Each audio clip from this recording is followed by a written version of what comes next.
মুঠো মুঠো পলাশে কি শুধু ভালোবাসা থাকে? না, থাকে পাগল হাওয়ার ডাক, থাকে ঘর ছাড়বার খোলা চিঠি। নমস্কার বন্ধুরা, আপনাদের সাথে লালমাটির বীরভূমের এক প্রান্তিক গ্রাম থেকে রয়েছি আমি শুভজিৎ।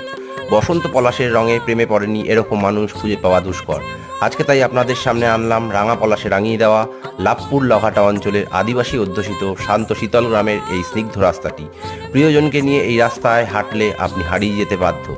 সারাদিন এই রাস্তায় চলে বেড়ায় গরুর গাড়ি, ছাগল, রাখাল বালক ও গুটি কয়েক গ্রামের মানুষ। বসন্ত উৎসবে যারা যারা শান্তিনিকেতনে যাবেন তারা অবশ্যই এই রাস্তাটি দিয়ে একবার পারলে হেঁটে আসবেন।